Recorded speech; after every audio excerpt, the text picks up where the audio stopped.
다 같이 사로신경으로 신앙 고백하심으로 새벽 기도를 하나님께 드리시겠습니다. 나는 전능하신 아버지 하나님 천지의 창조주를 믿습니다. 나는 그의 유일하신 아들 우리 주 예수 그리스도를 믿습니다.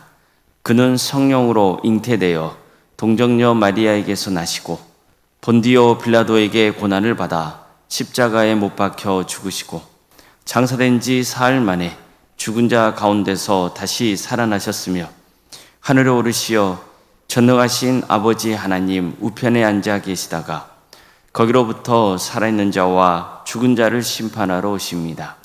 나는 성령을 믿으며 거룩한 공교회와 성도의 교제와 죄를 용서받는 것과 몸의 부활과 영생을 믿습니다. 아멘. 찬송가 321장 찬양하시겠습니다. 찬송가 321장입니다.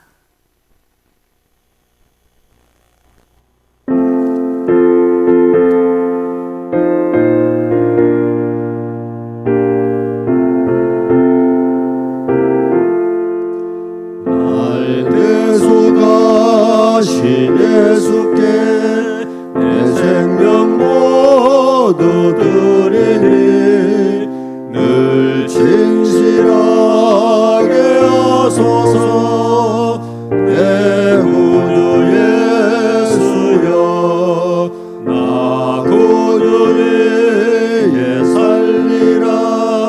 내 기쁨 한량 없으리. 내 갈 길 인도하소서. 내 구주 예수여, 날 구원하신 예수를 일평생 의지하오니 날 영접하여 주소서.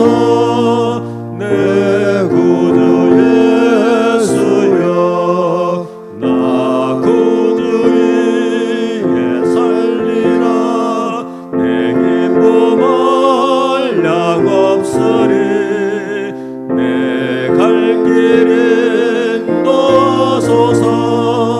내 구주 예수여, 주 십자가에 달리사 날 자유하게 했으니 내 몸과 마음을 주위에 다스게 하소서.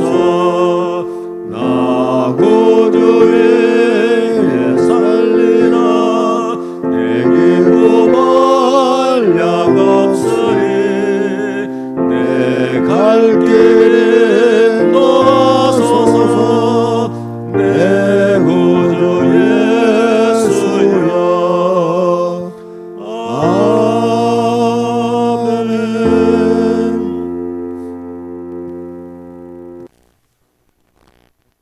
하나님의 말씀 함께 보겠습니다. 신명기 4장 1절에서 4절 말씀입니다. 신명기 4장 1절에서 4절입니다.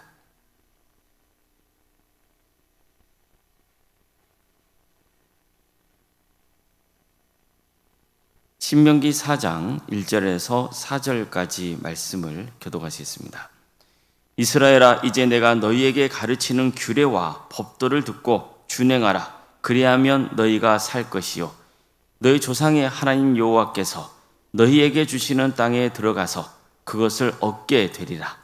내가 너희에게 명령하는 말을 너희는 가감하지 말고 내가 너희에게 내리는 너희 하나님 여호와의 명령을 지키라.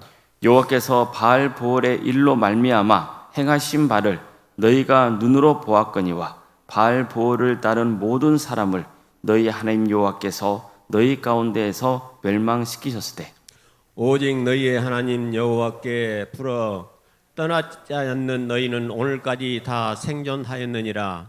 아멘. 오늘도 새벽기를 드리며 하나님의 은혜를 간구하는 모든 성도님들의 삶의 자리마다 또 하나님께서 진히 세우시고 다스리시는 광주 동암교회 위에 하나님의 은혜와 평강이 늘 충만하기를 주님의 이름으로 축원합니다. 모세는 이제 가나안 땅을 정복하러 가야 하는 새로운 세대를 위해서 유언과도 같은 설교를 했습니다. 그는 이스라엘이 겪은 역사를 토대로 말씀을 전합니다. 그가 가장 먼저 꺼낸 역사는 가데스 바네아 사건이었습니다. 출애굽 세대가 가나안 땅 정복에 실패한 뼈아픈 역사죠. 모세는 당시에 어떤 일이 있었는지 비교적 자세하게 전했습니다. 지금 모세의 설교를 듣고 있는 청중은 이 사건을 직접 경험한 세대는 아닙니다. 물론 그들 중에는 40년 전에 있었던 가데스 바네아 사건을 체험한 사람도 있었습니다. 하지만 그들은 당시에 20세 미만이었기 때문에 이 사건에 주도적으로 참여할 수 있는 그런 위치는 아니었습니다. 그래서 모세는 당시에 어떤 일이 있었는지를 자세하게 들려줬던 겁니다. 결론은 하나님 말씀에 불순종해서 가나안 땅 정복에 실패했고, 그 결과 하나님의 심판을 당해서 40여 년간 광야 생활을 해야 했고, 결국 다 광야에서 죽음을 맞이해야 했던 겁니다.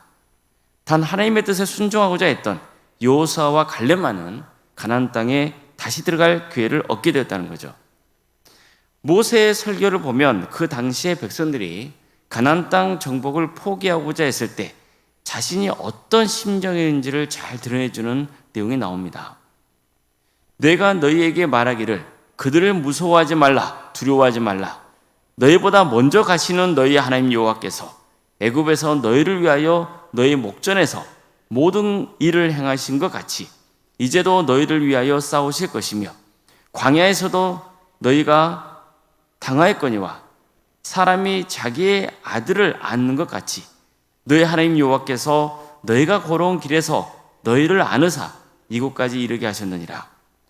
그러나 이 일에 너희가 너희 하나님 여호와를 믿지 아니하였도다. 그는 너희보다 먼저 그 길을 가시며 장막칠 곳으로 찾으시고 밤에는 불로 낮에는 구름으로 너희가 갈 길을 지시하신 자이시니라. 자, 어떻습니까? 이처럼 모세는 지금까지 지켜주시고 인도해 주신 그 하나님을 신뢰하지 못하고 있는 이스라엘 백성들에 대해서 너무나 안타까운 마음을 가지고 있었던 겁니다. 따라서 그는 이제 출애굽 세대의 자녀들로 구성된 그 새로운 세대, 즉 출애굽 2세대만은 절대로 이 같은 어리석은 짓을 반복하지 않기를 원했던 거죠. 그래서 가데스 바네아 사건을 그들에게 들려줬던 겁니다.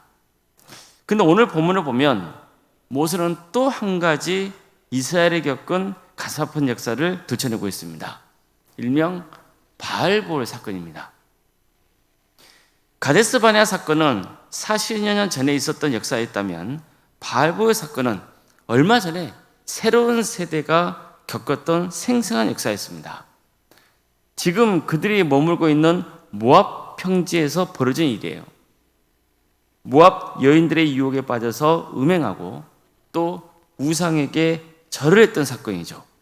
이 일 때문에 하나님께서 진노하셔서 백성들의 수령들을 죽이라고 명하셨고 또 전염병을 퍼뜨리셨습니다. 이 때문에 죽은 사람이 약 2만 4천 명에 달했어요. 엄청나게 많은 사람이 죽은 거죠. 모세는 이 사건을 언급하면서 이렇게 말합니다. 여호와께서 바알보올의 일로 말미암아 행하신 바를 너희가 눈으로 보았거니와 바알보올을 따른 모든 사람을 너희 하나님 여호와께서 너희 가운데서 멸망시키셨을 때 오직 너희 하나님 여호와께 붙어 떠나지 않는 너희는 오늘까지 다 생존하였느니라. 이처럼 모세는 새로운 세대를 향해서 그때 무슨 일이 있었는지 다시 한번 떠올리게 했던 거예요. 너희들이야말로 이 사건의 산 증인이라는 거죠. 물론 백성들 입장에서는 이 가슴 아픈 기억을 또다시 들춰내고 싶지 않았을 거예요. 하지만 모세는 가나안 땅 정복에 나서야 하는 그 새로운 세대가 이 사건을 다시 떠올리게 했습니다. 왜일까요? 가나안 땅에 들어가면 절대로 이런 악행을 반복하면 안 된다는 그 교훈을 주기 위해서인 거죠. 모세는 바울볼 사건을 끄집어내기 전에 이런 말씀을 먼저 전합니다. 이스라엘아, 이제 내가 너희에게 가르치는 규례와 법도를 듣고 준행하라. 그리하면 너희가 살 것이요 너희 조상의 하나님 여호와께서 너희에게 주시는 땅에 들어가서 그것을 얻게 되리라. 내가 너에게 명령하는 말을 너희는 가감하지 말고 내가 너희에게 내리는 너희 하나님 여호와의 명령을 지키라. 즉 하나님의 법을 지키는 것만이 너희가 살 길이라는 겁니다. 가나안 땅에 들어가면 반드시 하나님의 법을 지켜야 한다. 그렇지 않으면 하나님의 심판을 당하게 될 것이다. 이것을 강조하기 위해서 새로운 세대가 직접 겪었던 그 바알보엘 사건을 다시 끄집어낸 거예요. 바알보엘 사건은 하나님의 계명을 지키지 않았기 때문에 심판당한 대표적인 사건입니다. 하나님은 절대로 우상 숭배하지 말라 그랬잖아요. 우상에게 절하지 말라 했습니다. 오직 하나님만 경외하라고 말씀하셨어요. 하나님은 간음하지 말라 하셨습니다. 그런데 그들은 이 모든 계명을 어겼습니다. 그래서 어떻게 되었습니까? 큰 심판을 당하고 맙니다. 이것은 그들이 가나안 땅에 들어가서도 마찬가지인 거죠. 그곳에서도 하나님의 계명을 지켜야 삽니다. 그렇지 않으면 멸망당할 것이라고 강조하고 있는 겁니다.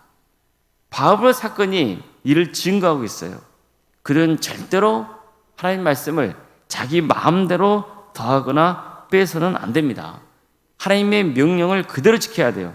그래야 삽니다. 성도 여러분, 우리도 하나님의 말씀을 지킬 때 살 수 있다는 그 사실을 명심해야 됩니다. 하나님은 우리에게 구원의 은혜를 베풀어 주신 분입니다. 그러나 불순종의 길을 갈 때 무섭게 심판하시는 분이라는 것도 반드시 기억해야 됩니다. 하나님 무서운 줄 알아야 됩니다. 그래야 경각심을 가지고 하나님의 계명을 지킬 수 있습니다.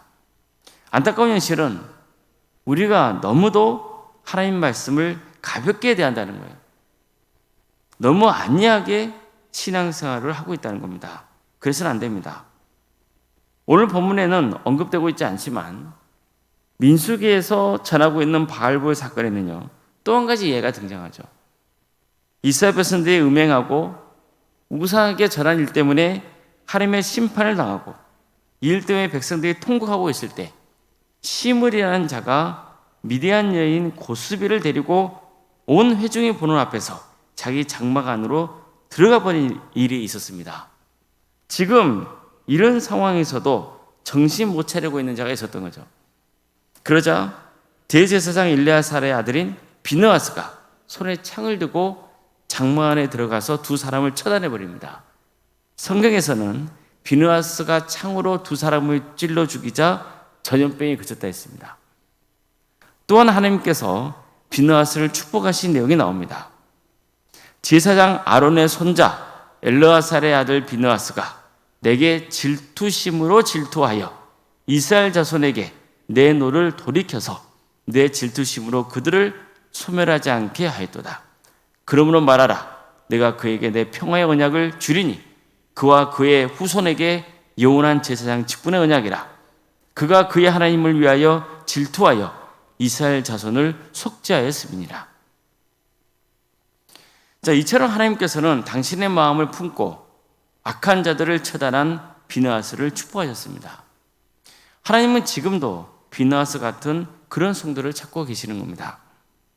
오늘 본문을 보면 모세가 오직 너희 하나님 여호와께 붙어 떠나지 않은 너희는 오늘까지 생존하였다고 했습니다.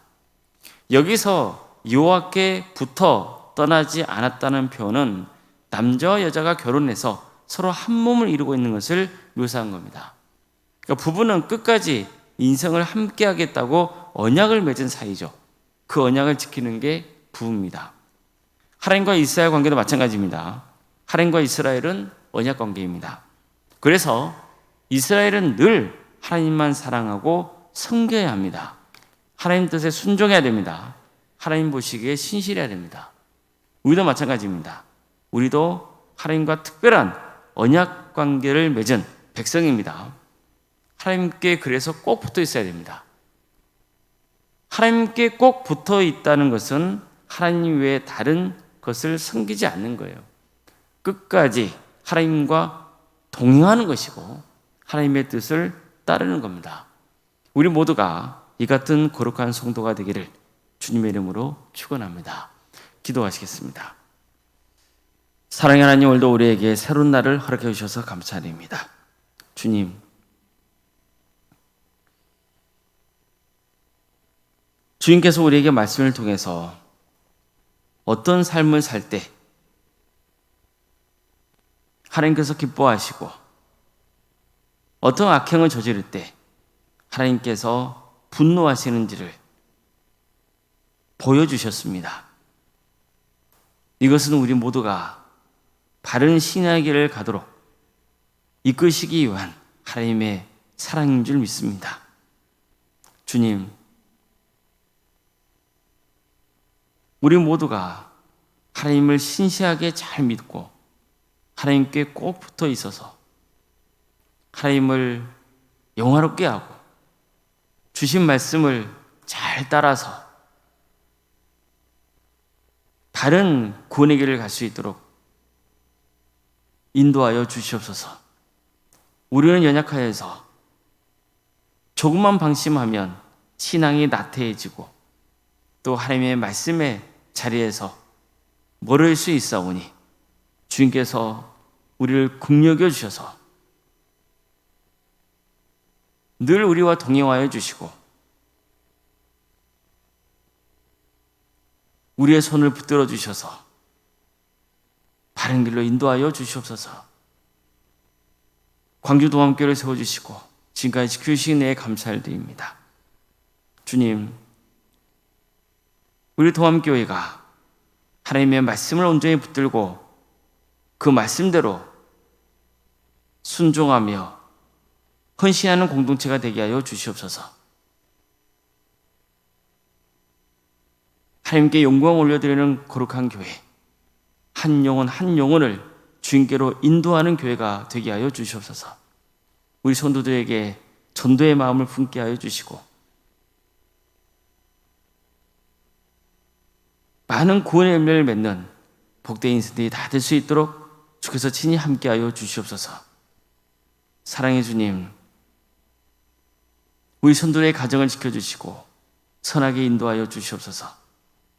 유치된 질병으로 또 전신의 고통 가운데 어려움에 처해있는 성도들, 주님께서 그들에게 긍휼의 은혜를 베풀어 주시옵소서. 치유와 회복의 역사를 허락하여 주시옵소서. 관계의 문제로 또 경제적인 문제로 취업의 문제로 여러 가지 문제를 놓고 주님 앞에 간구하고 있는 성도들, 주님께서 그 기도를 들어주시고 응답하여 주시옵소서. 또 자녀손들을 위해서 기도 중에 있는 우리 성도들이 있습니다. 주님, 그들에게 구원의 은혜를 베풀어 주시옵소서. 우리 자녀손들에게 은사와 달란트를 주셔서 하나님의 영광을 위해서 살아갈 수 있도록 인도하여 주시옵소서. 학업으로 직장으로 군복무로 여러 형편 가운데 객지에 나가 있는 성도들, 어디에 있든지 주의 영광을 위해서 살아가게 하여 주시고 안전을 지켜주시고 하나님을 예배하는 자로 삼아 주시옵소서. 결혼을 준비하는 가정이 있습니다. 주님께서 그 가정을 복되게 해주시고 믿음의 가정으로 든든히 세워지는 역사가 있게 하여 주시옵소서. 수능을 앞둔 자녀들도 있사오니 주님께서 함께하여 주셔서 모든 인생의 과정 가운데 하나님이 동행해 주신다는 그 믿음 붙들게 해주시고 주어진 시간 동안 최선을 다할 수 있도록 인도하여 주시옵소서. 오늘 주일입니다. 우리 모든 성도들이 이 자리에 모여서 하나님을 예배할 수 있도록 인도하여 주시옵소서. 성령 충만한 예배가 되게 하여 주시옵소서. 하나님의 은혜를 사모하게 해주시고 또 말씀을 통해서 모든 성도들의 신앙이 새롭게 변화되는 역사가 있게 하여 주시옵소서. 또 여러 가지 헌신의 자리로 우리 성도들을 이끌어 주시고 잔혹한 마음으로 섬길 때 하나님께서 한량한 은혜와 축복을 부어주시고 또한 좋은 교제의 자리가 되게 하여 주시옵소서. 그래서 우리 모든 성도들이 오늘 이 거룩한 날을 통하여서 샘을 얻게 하여 주시고 또 세상에 나가서 승리하는 삶의 길을 가게 하여 주시옵소서. 원로생활 사모님 성령 충만케 하여 주시고 평안의 축복을 보여주시고 신앙의 명가로 세워지는 역사가 있도록 인도하여 주시옵소서. 이 나라를 주께서 궁략해 주셔서 하나님의 공의와 정의가 바로 세워지는 거룩한 나라 되게 해주시고 이 민족이 때가 되면 하나가 되어서 땅까지 복음을 증거하는 거룩한 민족 되게 하여 주시고 이를 위해서 여러모로 헌신하고 있는 목회자들과 선교사들을 늘 계획하여 주셔서 그들의 헌신을 통하여서 많은 구원의 예매에 매여지는 축복을 부어 주시옵소서. 모든 걸 주님께 의지하오며 살아계신 예수님의 이름으로 기도드리옵나이다. 아멘. 하늘에 계신 우리 아버지, 아버지의 이름을 거룩하게 하시며 아버지의 나라가 오게 하시며 아버지의 뜻이 하늘에서와 같이 땅에서도 이루어지게 하소서. 오늘 우리에게 일용할 양식을 주시고 우리가 우리에게 잘못한 사람을 용서하여 준 것 같이 우리 죄를 용서하여 주시고 우리를 시험에 빠지지 않게 하시고 악에서 구하소서. 나라와 권능과 영광이 영원히 아버지의 것입니다. 아멘.